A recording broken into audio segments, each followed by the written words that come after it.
Hey guys, what's up? You're welcome to this channel.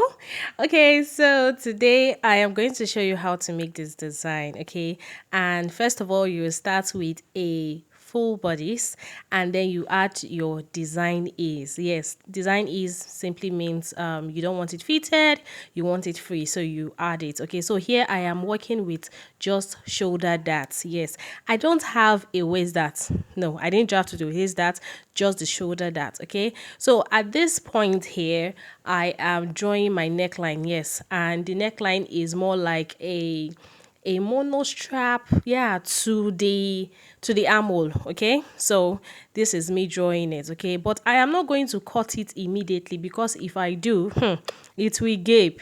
So what I will do is I am contouring. Okay, so I'll contour the neckline and the shoulder, because if I don't contour it, it will gape. You know, that kind of situation whereby you have a neckline and the neckline is not relaxing, like it's just, gaping. So this is how you do it. This is how you contour it. Okay, so I am here blending it. Okay, I am here blending it, and then after blending I cut off. All right, and then voila, this is what we have. Okay, so the next thing I want to do is to draw this thing here you're seeing. You see this stuff, is just like you working with just like a jewelry or a wire or anything that you can bend. It can even be a band, is it bangle? Yes. A hand chain or something that you can bend. So here I am just demonstrating using a pin. Okay, so you bend it, but you just make sure that whatever metal you are using, you'll be able to use something, maybe a pearl, to block the ends. Okay, so you place it on your pattern wherever you want that shape to be and trace it on the pattern. So that's what I just did here. Yeah, that's what I just did here, and then I'm going to cut this out like this. Okay, so you can basically use anything you want for this thing, any iron, any metal. It can be any piece of jewelry, just something that you can bend, and then maybe you put a pearl with a glue at the end. That's just it. So the next thing here is to draw my slash line. So I want to do a slash and spread.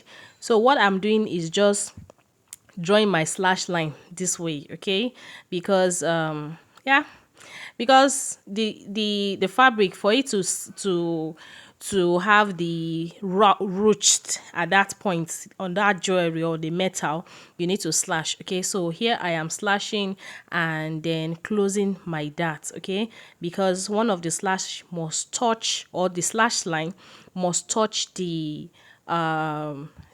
dart point. Okay, so here I'm still slashing. Okay, so the amount, when you get to the point whereby you want to spread it, the way you spread it will determine how full it will be, and also put in consideration the how big the metal that you want to use, or the piece of jewelry that you just bent, how big it is. Because if the spread, if you spread it too wide, the fabric will be so much, like to be so bulky for the metal, you understand? So you need to put that into consideration. All right, so here I am spreading it. Okay, now let's imagine that this table is my fabric. So you can just spread this pattern on your fabric directly, or you can place it on another paper and then you trace, your choice. But let's just imagine that this table is my fabric. I'll just place it and then come and add my sewing allowance. Okay, I'll just add my sewing allowance. When you are done, you will just